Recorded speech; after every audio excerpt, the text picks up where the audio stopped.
I watched my daughter-in-law heave a leather suitcase into the black water of Meridian Lake, the splash echoing through the trees as if the night itself recoiled.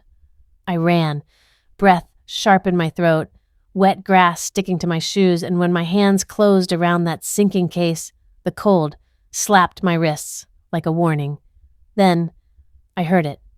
A tiny, muffled whimper from inside. In that moment, everything I thought I knew about my son's death shattered like lake glass. If you've ever felt the sting of betrayal from the people you loved most, if you've ever imagined what real justice looks like the video, subscribe, and share your own story in the comments, you're not alone, and this one cuts deep. Because pulling that suitcase from the dark didn't just save a life. It opened a door I didn't know existed. A door leading to DNA secrets, courtroom battles, and a trap so precise it forced the truth into daylight. And what I found inside that dripping suitcase wasn't just a baby. It was the proof that my son's accident had never been an accident at all. I was on the porch swing, the wood still warm from a sun that had softened into late afternoon when I saw her, Victoria, at the edge of the yard by the lake. The swing creaked under me, a familiar, comforting sound that used to mean Daniel was somewhere nearby, whistling or fixing something in the shed. The air smelled of cut grass and the faint sweetness of lilacs from the neighbor's hedge. For a second, I let myself live in that memory, Daniel's broad hands on my shoulder, the way he always found a joke when the world felt heavy.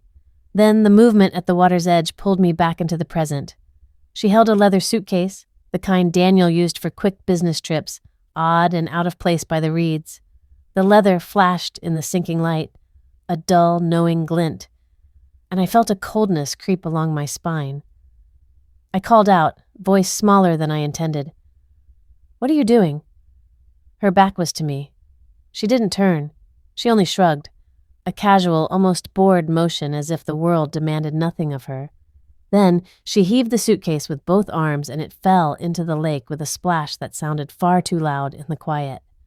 The sound cut through me. It rang like a bell and I was already moving, shoes catching on the porch step, the grass wet beneath my soles.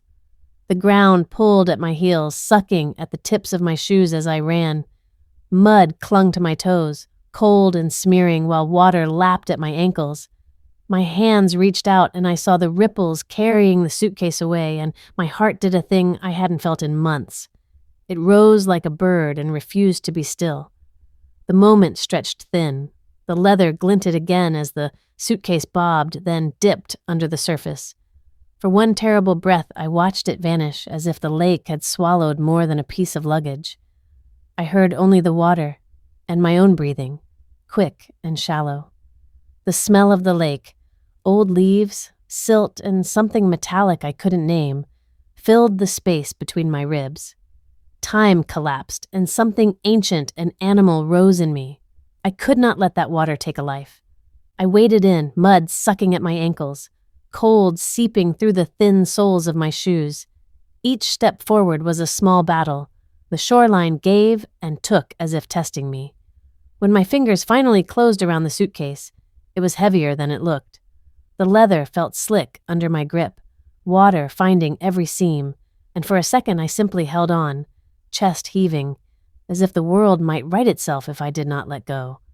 Then, something moved inside the case, a tiny, muffled sound that at once cut through the frenzy and hooked my whole being like a fish on a line.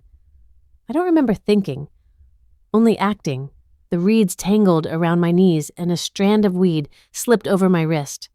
I bent and hauled with every scrap of strength I had, grunting against the weight, tasting iron on my tongue from the strain.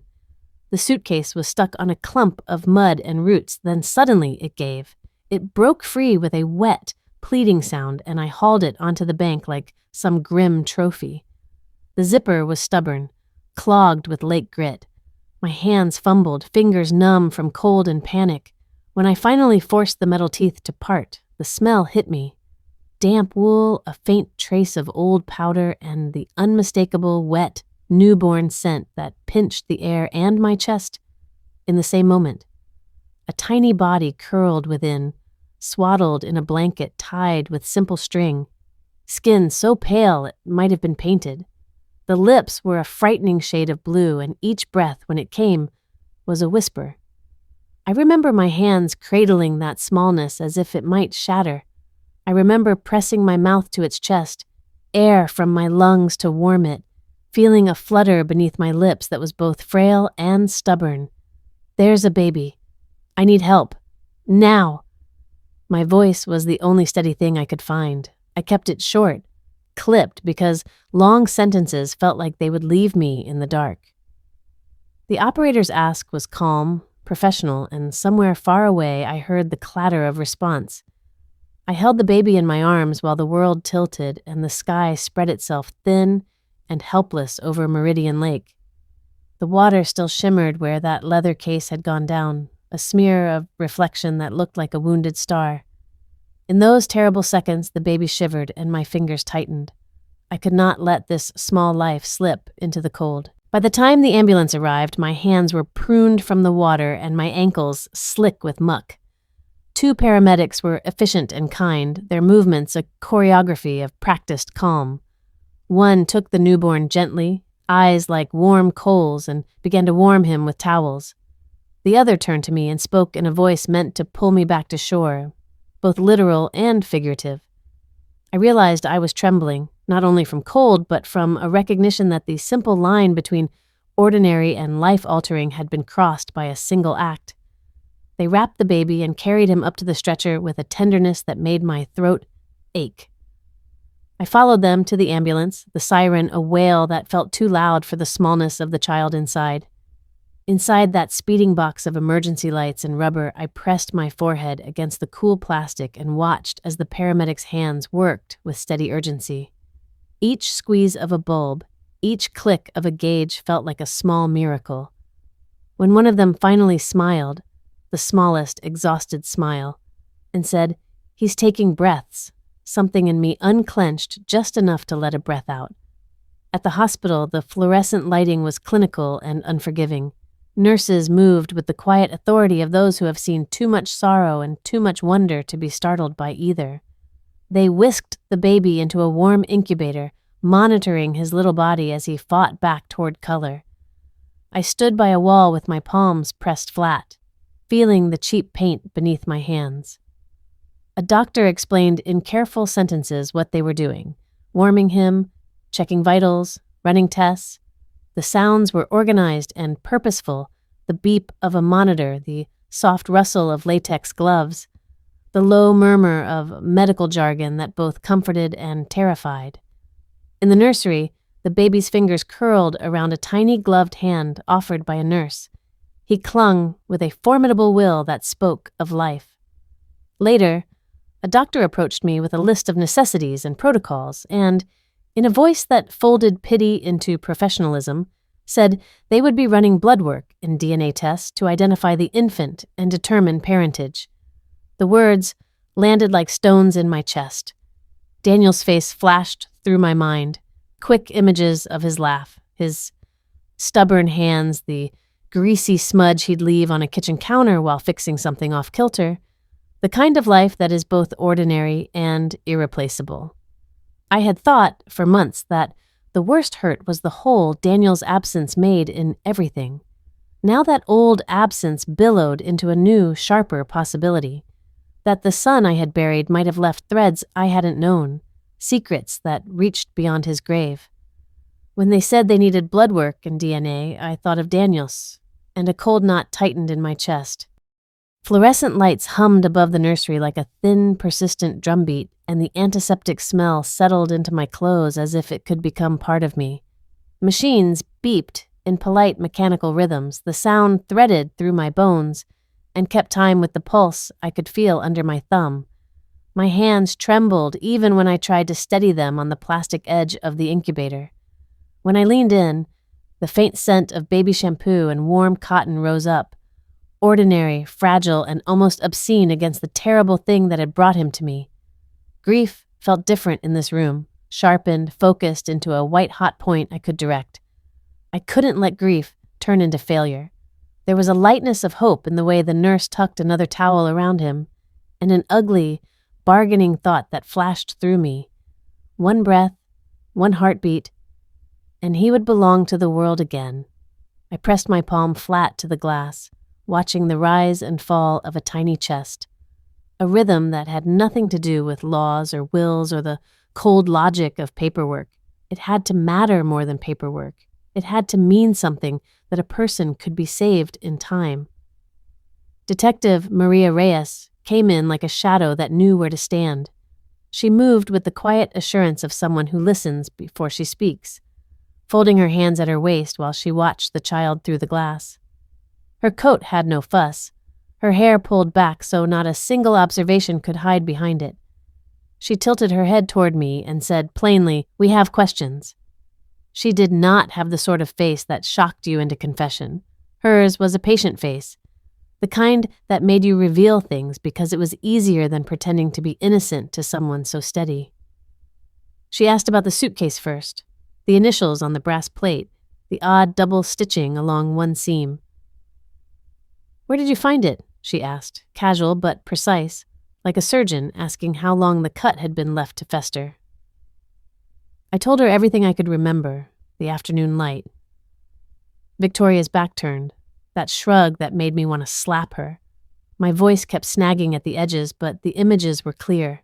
The flash of the leather, the sound of the splash, my hands going cold and then hot with that urgent animal thing that makes you move before your mind can ask why. She scribbled notes without interrupting, then closed her notebook with one practiced motion and asked about Victoria's absence. "She left," I said. "She was there, and then she was gone." Saying it made a small, ragged echo in the room. The detective's face barely shifted. She asked if Victoria had any history of instability, a soft question that might have been a trap. I swallowed, thinking of the polite smiles that had masked the calculations behind them. "No one knows everything about anyone," I said. It felt like a truism that had the teeth to it. Evidence began to reveal itself in odd domestic ways. The suitcase's initials matched no business card I could remember. The stitching looked hand-done, not factory-made, a small, desperate effort to alter something at the edges. The blanket inside was cheap, the kind you buy in bulk, but someone's handwriting had left a scrawl on the edge, almost illegible. Detective Reyes pointed these out gently, as if each detail was a thread and she wanted to watch me pull until the whole pattern unraveled. Her questions were careful. Who knew about Daniel's accounts? Did Victoria ever complain about money? Had anyone seen her at odd hours? I answered as best I could, painting a picture of Daniel that hurt to hold up. A man who loved badly made coffee and terrible puns, who kept his tools in a box more organized than any cabinet. A son who would bring home a stray cat and then pretend not to notice its nesting pile under the porch. I spoke of his laugh and the way he would rub the back of his neck when he was thinking. With each memory, the room tightened, the air seeming to weigh more. I realized I was telling more than memory. I was laying down evidence of a life, thread by thread, to anchor the possibility that the child before me belonged to someone worth fighting for. When the lab called with results, it felt like the world had been waiting on its edge just for that ring of a phone. Detective Reyes was there when the nurse told us, her face unreadable but her hands folded in a way that suggested she had braced for bad weather. The word DNA was the first to land, dry and clinical, and then the name, Daniel. The letters slid into the room and settled, heavy as lead. For a moment, disbelief was loud, and then it became a raw, volcanic grief that I couldn't shape into words. Daniel's laugh, a sound that used to fill the kitchen on lazy Saturdays, became a looping, unbearable echo in my skull. Something in me opened and burned at once. This was not only the validation of a biological link, it was proof that the life I had buried had left a consequence I had not been invited to witness. The knowledge was both balm and blade. I could not let it be simply a fact in a folder. Daniel's absence morphed from an ache into a hunger for truth. How had this come to be? How had my son been taken, and by whom? My mind jagged to the rainy night that had taken him, the headlights smeared like bad watercolor, the phone call that arrived with the phrase, "We're so sorry," the cold weight of a casket and a service that felt more like a wrapper than a closure. Those images flickered and stitched together with new, sickening possibility. Flashbacks arrived like small, intense lightning bolts. I remembered Daniel standing in the shed that last autumn, low light catching the edges of grease on his palms. He'd been quiet that week, checking the car, muttering about a wobble he couldn't quite place.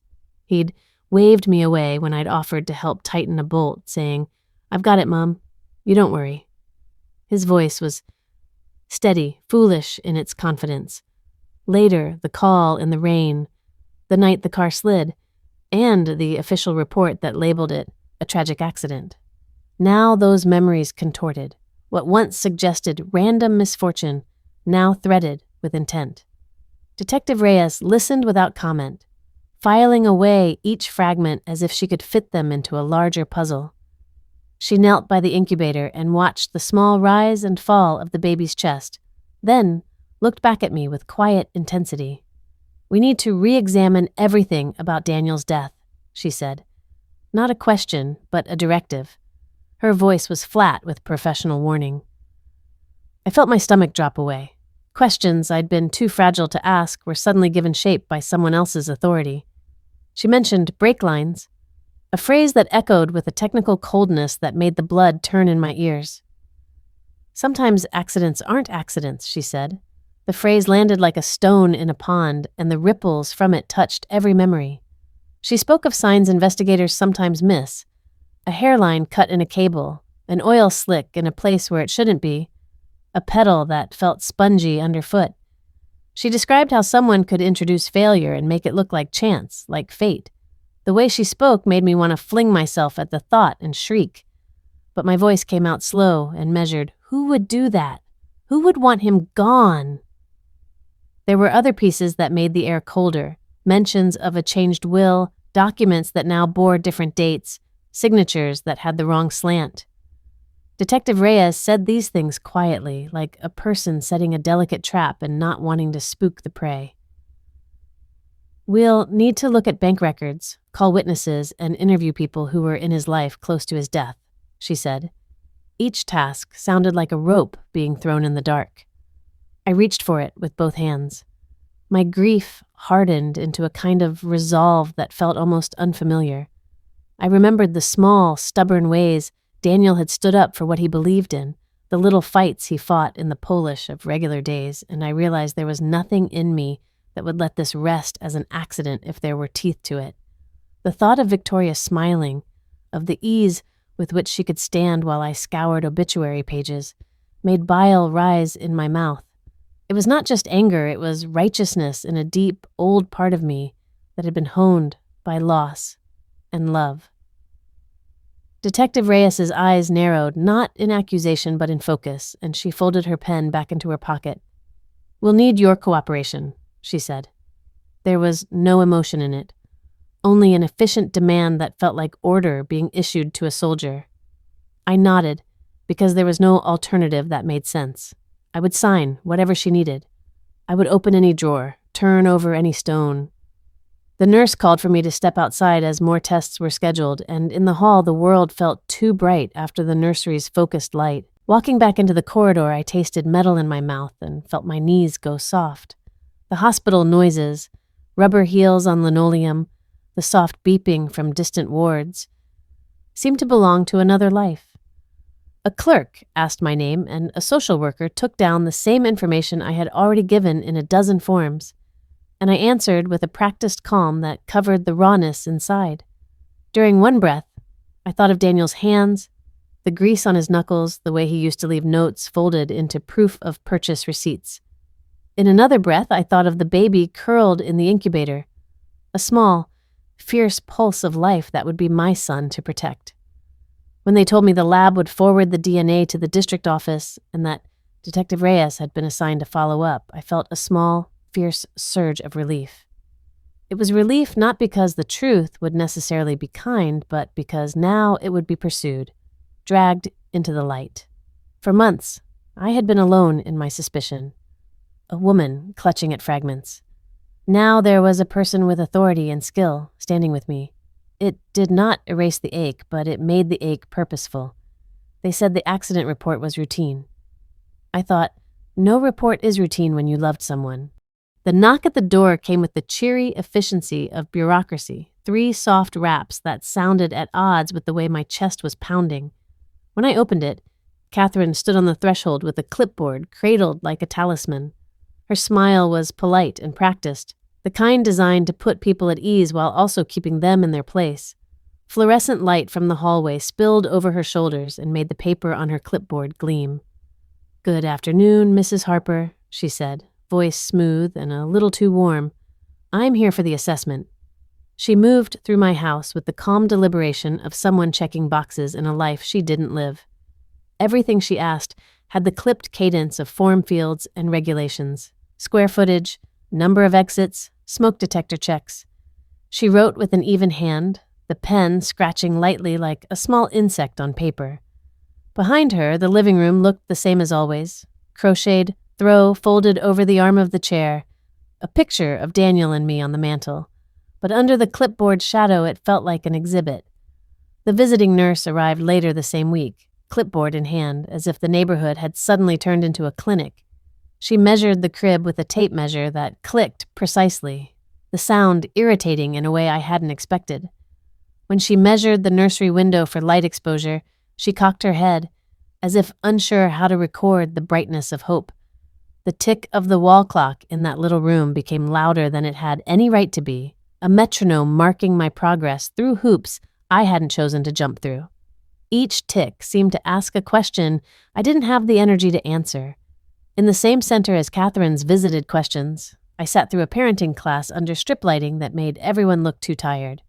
Clipboards leaned against knees, pamphlets with smiling families passing from hand to hand, and the facilitator's voice repeated phrases like best practices and safety protocols. The room smelled of coffee and the faint disinfectant that lingered from earlier visitors. It was humiliating in small, precise ways. The checklist that asked for my living situation, the form that wanted proof of income, the gentle inquiries into whether I had the physical stamina to lift a toddler from a crib. They measured me in boxes while my heart measures in years. I answered every question, and when I felt the tone of pity in the facilitator's voice, I straightened. I thought of the nights Daniel had woken with nightmares, the way I had soothed him with humming and warm milk. I thought of scraped knees I had kissed, of 100 small, ordinary things no form could hold. When the group exercise asked for emergency contact names, my hands were steady enough to write the list, but my throat tightened as I penned my own name at the top. A legal confession that I would be the one to stand if there was no one else. The paperwork was invasive in ways that felt designed to stitch shame into me. Forms asked about utilities, lock systems, the number of rooms, and whether they contained hazards. They wanted bank statements, evidence of steady income, proof of social support. Each request pressed at a rawness I kept tucked under composure. The obituary clippings, the unpaid bills with Daniel's name on them, the drawer where his tools still sat like soldiers awaiting orders. The visiting nurse measured the space between the crib mattress and the rail and made a note. "You're doing well to prepare this," she said, and I recognized the script that was meant to be comforting but read like a judgment.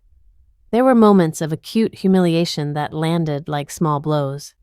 A caseworker asked if I had any prior convictions, as if the integrity of my soul could be summarized on a single sheet. Another asked if I had anyone to rely on in the event of an emergency, and when I said my sister lived across town and could stop by if needed, they pressed for the name and the times she was available. The questions were practical, yes, but their accumulation felt like a slow, polite disrobing. I sat, answering, watching the way their pens made lines that might become determinations of my fitness. Meanwhile, letters began to arrive in a neat stack that made my stomach twist. One was an official-sounding envelope stamped with an attorney firm's seal, Victoria's Counsel.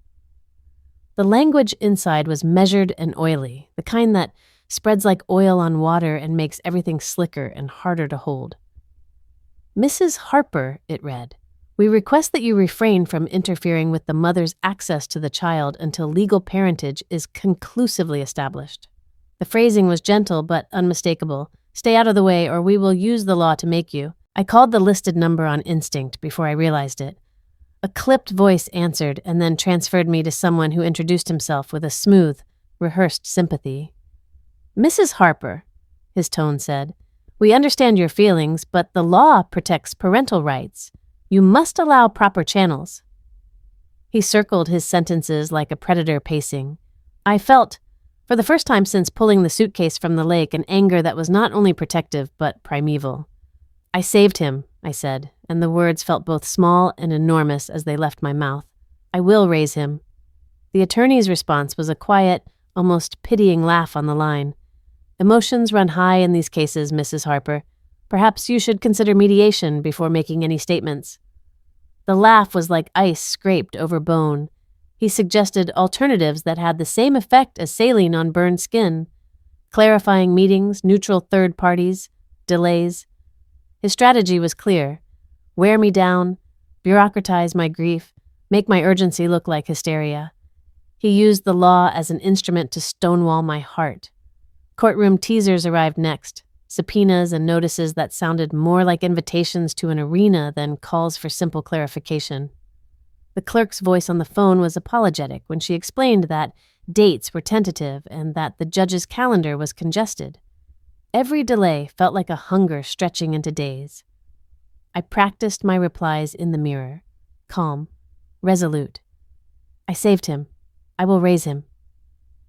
It was a mantra now, the spine I refused to break. We prepared for hearings in patchwork ways. Detective Reyes called and asked me for anything that might show the depth of my involvement.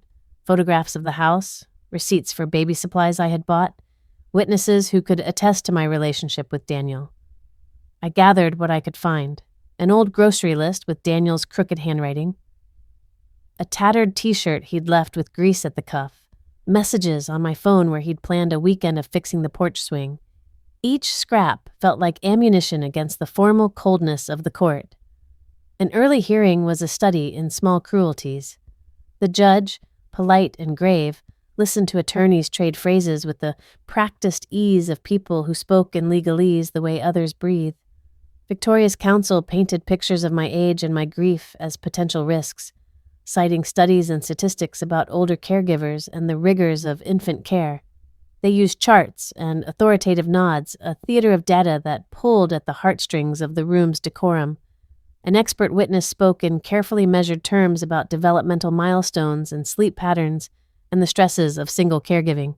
I sat there and clenched my hands until my nails white-knuckled, feeling each lecture as an affront to the simple reality of a woman who had soothed a sick child at midnight because no one else could.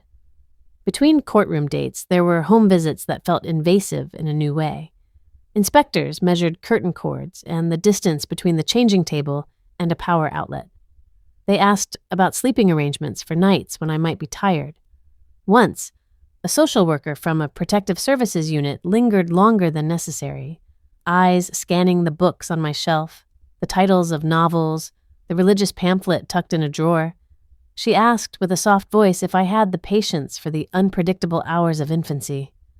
I could have offered her the count of nights I had stood vigil for Daniel in his fever dreams, but her checklist did not know how to value that. Humiliation and anger became a stew I cooked with careful hands. Their evaluations, though cold and clinical, required proof of my ability to provide. Statements from neighbors, testimony from the nurse who had first stabilized the baby, receipts for the crib and car seat. I ran errands like a woman assembling an army, gathering signatures, asking for affidavits.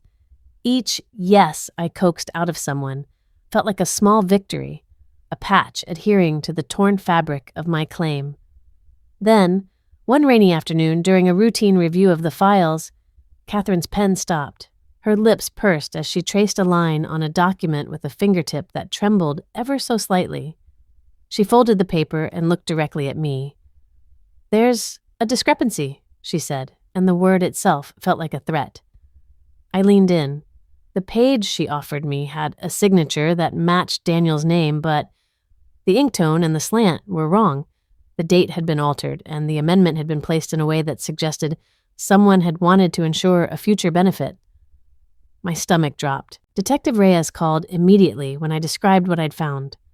"It looks like a forged signature," she said, voice low but taut with the kind of focus that makes a room still. The idea of a falsified document, an attempt to rearrange fate with an inked hand, sent cold through me. It meant that someone had been planning quietly and with patience to rearrange the future after Daniel was gone. It meant the possibility of motive had teeth. The legal obstacle was a wedge. Victoria's counsel, when confronted with the claim, pivoted with the ease of practiced deniability. Procedural irregularities occur, he offered, as if he were discussing a late filing on a tax return. We will cooperate with a forensic analysis of the documents. The phrasing was a delay wrapped in civility, but civilities can be knives. My resolve hardened into something sharp and unyielding.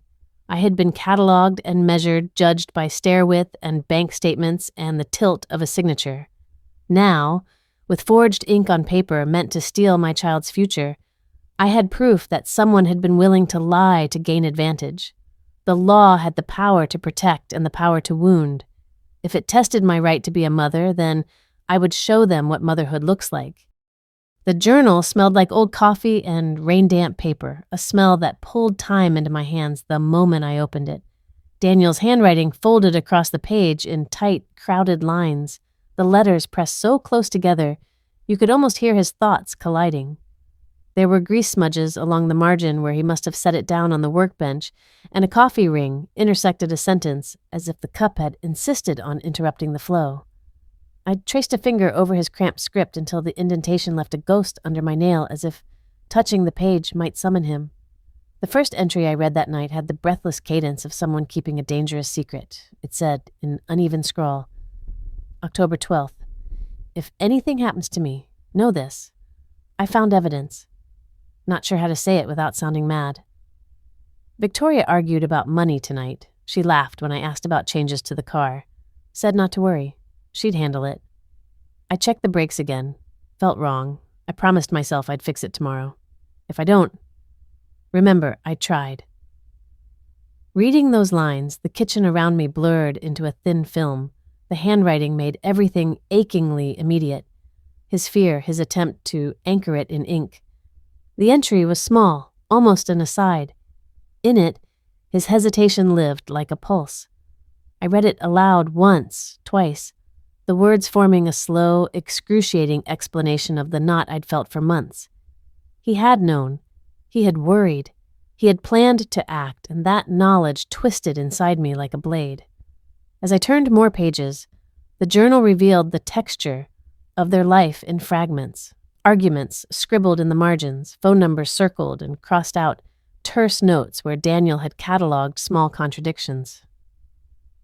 A line mentioned a late-night call from someone with a voice that made him hang up. Another entry detailed a fight over hush money, Victoria's voice sharpened with a tone I remembered, the precise, economical cruelty she used when she wanted something. There were pages where Daniel wrote about how she'd insisted he change beneficiaries, how she'd laughed when he balked and told him it was for the baby's future. Little notations pointed to receipts and a service record for the car he'd been checking the week he died, pieces slotted together like fragments of a broken vase. Those small, seemingly mundane notes became a map when I read them in sequence, a pattern of fussing over details, of secretive phone calls at odd hours, of Victoria's insistence about money and control.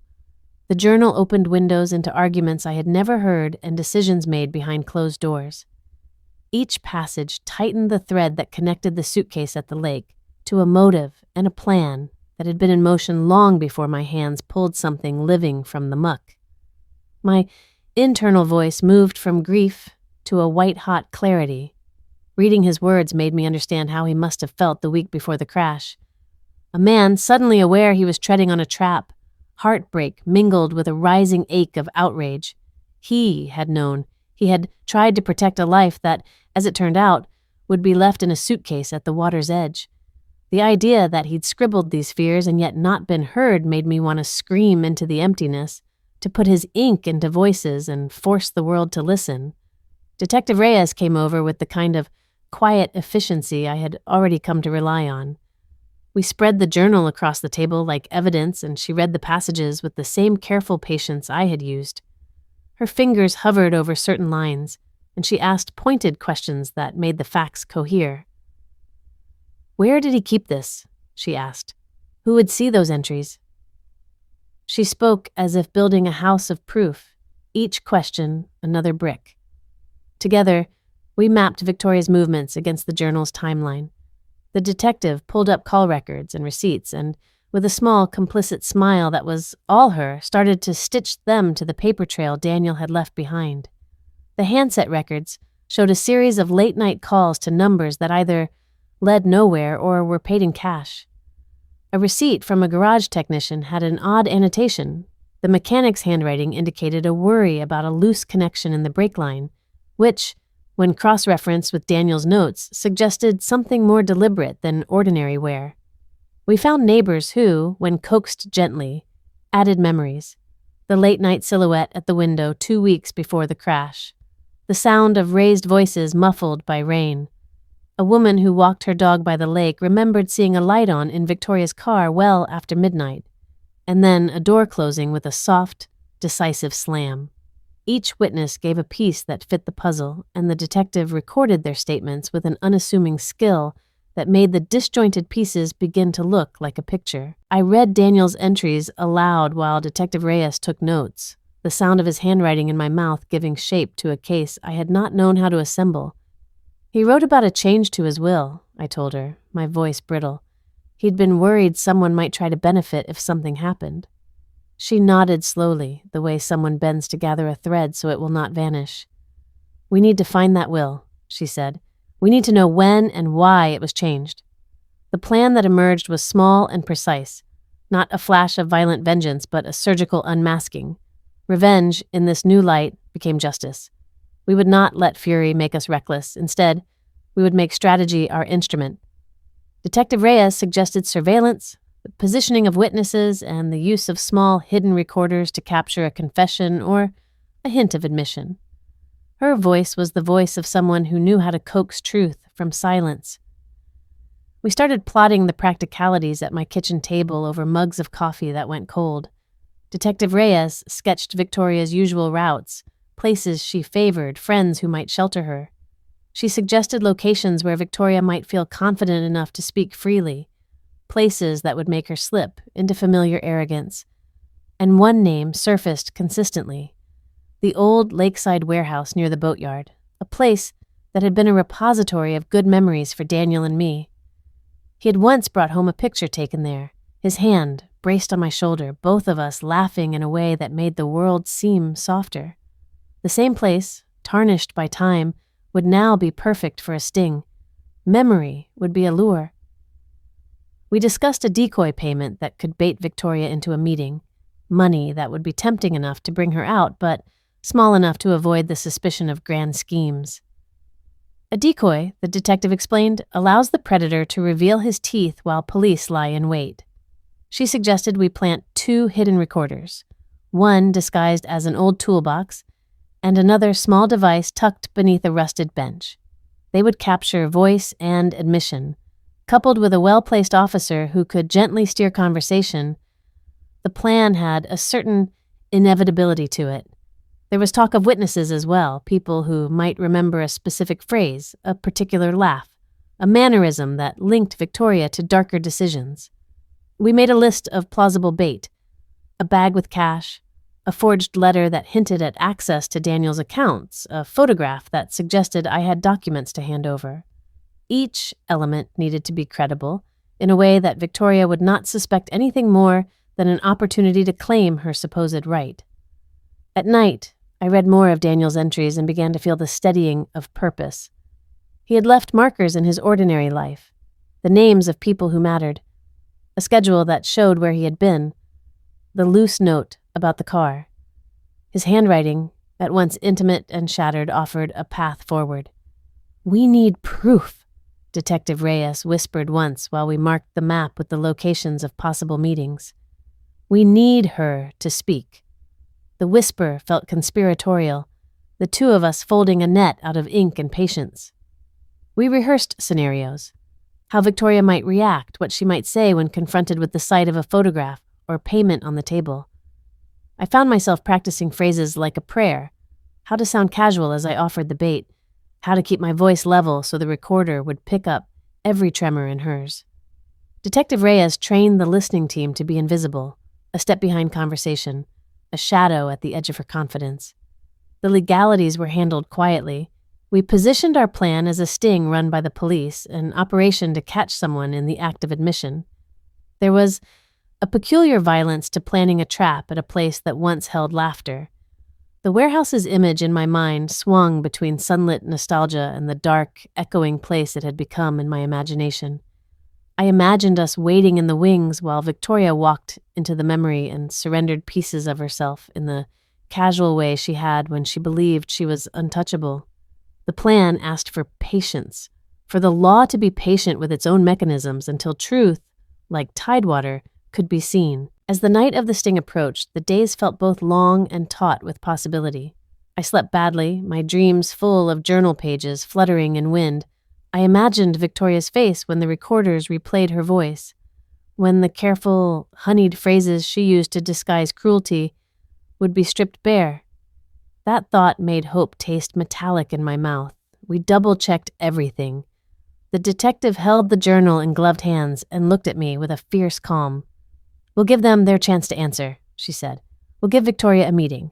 If she confesses, we have what we need. If she doesn't, we'll have other ways to draw the threads tight." The sentence was practical and merciful in its way, like a surgeon saying, "We will try a precise cut." The sting was set. Now, everything relied on one night. The warehouse crouched at the edge of the lake like a half-remembered scar, its boards warped from years of storms and neglect. Water stains climbed the walls in strange shapes like old hands reaching upward. When I stepped inside, the air smelled of damp timber and gasoline that had seeped into the floor decades ago. A single broken window let in a thin blade of moonlight, and dust swirled through it like pale insects. Every footstep echoed too loudly, as if the building itself were listening. I walked deeper, feeling the cold metal ribs of the warehouse constrict around me. Somewhere in the back of my memory, Daniel's laughter flickered. A younger version of him climbing the scaffolding, swinging his legs, shouting that everything sounded bigger in places like this. That memory rose like a ghost and steadied me. I whispered to myself that I was not here to mourn. I was here to finish what he started. Fear pressed its knuckles into my spine, but resolve settled over it. Iron on iron. My hands trembled only once as I set the decoy envelope on the table, aligning it perfectly beneath the lamp we had rigged. I breathed slowly, telling myself that I had walked through more darkness than this. The walls groaned when the wind hit them. For a moment, it felt like the building exhaled with me, preparing for the storm about to unfold. Victoria arrived with the sharp click of heels on concrete, a sound that sliced through the stillness. Her silhouette appeared in the doorway, backlit by the pallid glow of her car's headlights. She stepped inside with the composure of someone who believed the world owed her explanations, not the other way around. She wore a cream coat that didn't belong in a place like this, and she carried herself with a polished calm that made my stomach clench. She looked around the warehouse, unimpressed. "So," she said, "you wanted to talk about money." I kept my voice even. "Not money, answers." She gave a small, mirthless laugh. "You've always been dramatic." The recorder's red light blinked from beneath an old toolbox. I pretended not to notice it. I gestured to the table. "You'll find what you wanted there." She approached slowly, like a cat nearing a bowl it suspects has been tampered with. Her fingers touched the envelope, but didn't open it. "You said these were the documents Daniel left." "They're the truth," I said, "and I want to hear your version before anyone else sees them." A chair scraped across the floor when she nudged it with her foot, the sound sharp enough to jolt the air. My heartbeat hammered harder against my ribs. I forced myself to stay still. Victoria sat, crossing her legs with infuriating poise. "You brought me out here to a shed," she said, "to discuss something that could have been handled by a lawyer." "I'm done with lawyers," I answered. "I want to hear you say what happened, out loud." Her eyes narrowed, calculating. "You think I had something to do with Daniel's accident?" The feigned innocence in her tone was too glossy, too practiced. "You argued about money. You pressured him. You were there the night before he died, I said. I want to know why his journal sounds like a man preparing for battle. She froze for a fraction of a second. A hard, cold stillness. Then she laughed again, but this time it cracked at the edges. He was paranoid, she said, always seeing patterns where there weren't any. And the brakes? I asked. What did you see when you looked at the car that night? Her mouth tightened. She leaned forward, eyes sinking into mine. You don't know anything. I know enough to ask, I said, and I know enough to make you nervous. Her mask twitched. Blonde hair slipped from behind her ear as she turned her head sharply. You're playing with fire, she hissed. Daniel and I had disagreements. People do. But you never understood him. Something inside her fractured then, a tiny visible fracture, and she glanced toward the door as if calculating escape. The red light on the recorder blinked again, its tiny pulse like a second heartbeat in the room. You came for money, I said quietly. But he wouldn't give it to you. You pressured him. You threatened him. Her composure finally split. He owed me, she snapped. He was supposed to take care of things, take care of me. That car was falling apart anyway. He knew that. He should have listened when I told him to sign the papers, but no, he had to fight me on everything. A tremor passed through her voice, making the next words spill out unrestrained. He wouldn't give me what I needed. He wouldn't change the damn policy. Do you know what he called me? A burden. After everything I did for him. Her breathing quickened. I felt the whole building lean closer, holding its breath. So you fixed the car yourself? I asked. Her eyes flashed, an instinctive, fatal spark. I told him it wouldn't pass inspection. If he didn't want to repair it, that was on him. But you opened the hood, I said, just enough to loosen something. Just enough to make it fail at the right time. The words struck her like a slap. She rose abruptly from the chair. It toppled behind her with a harsh metallic clatter that echoed in waves. Her hand darted into her coat. For a moment, I didn't understand what she was reaching for. Then, I saw metal. The gun glinted in the low light, a small flash of silver that froze my lungs. The warehouse narrowed into a tunnel. She aimed. With trembling fury, you should have stayed out of this, she whispered. You were never supposed to find that journal. The world folded into slow-motion edges. I heard Detective Reyes shouting somewhere outside, a muffled warning swallowed by the thick warehouse walls. Victoria's finger tightened around the trigger. A white explosion tore through the air. The shot cracked like lightning ripping the sky. A force slammed into my shoulder and spun me backward. The ground tipped. Cold concrete hit my back, and the pain radiated outward like a molten star. Sound collapsed into a ringing void. My breath came in sharp, disjointed fragments. The ceiling swayed above me as if underwater. Police lights strobed through the broken window. Shadows surged in. Voices exploded around me. Commands, shouts, boots on concrete. The world came back in pieces. Victoria struggled like a wild animal, shrieking, clawing at the hands that restrained her. Officers pinned her down, her coat tearing open as she kicked. One of them wrested the gun from her hand and slid it across the floor, where it spun to a stop beside a rusted oil can. Detective Reyes dropped to her knees beside me, her hands pressed against my wound, steady and warm. Stay with me, she said. This is just a graze. You're not going anywhere. My vision blurred at the edges, but I focused on her voice, on the strength in it. The paramedics pushed in moments later, lifting me gently, their movements practiced and calm. As they carried me toward the open doors, I saw Detective Reyes holding up the recorder, its small red light still blinking triumphantly. In the trunk of a squad car, she played the recording, her expression steady and controlled as Victoria's confession filled the cold night air. The words spilled from the speakers, the anger, the greed, the slip that became truth. Hearing it was like ice water running down the inside of my bones. It wasn't fiery relief, it wasn't triumph. It was colder, sharper, a justice that cut clean. He cannot be silent anymore, I whispered, and the night swallowed the words like a vow.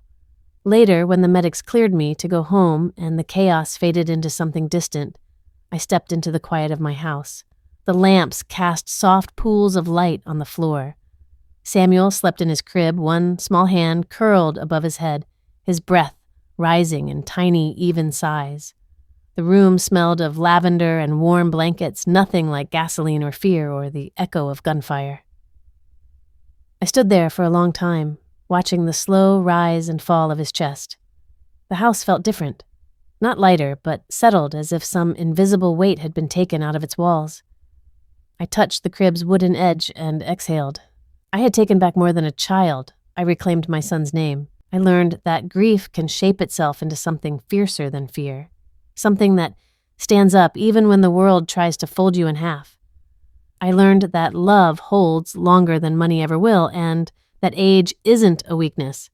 It's a reservoir of strength that systems often underestimate. I discovered that justice doesn't always come from the loudest voice, but from the one person who refuses to forget, refuses to be intimidated, and refuses to let the truth stay buried. Everything Daniel couldn't say, I carried for him, and in the end, that was enough to break the silence that tried to swallow us. If this journey stirred something in you, if this taste of justice hit the spot, hit like, subscribe for more stories that fight back, and share your own revenge tale in the comments. You never know who needs to hear it. And when you're ready, tap the next video waiting on your screen. There's another story already unfolding.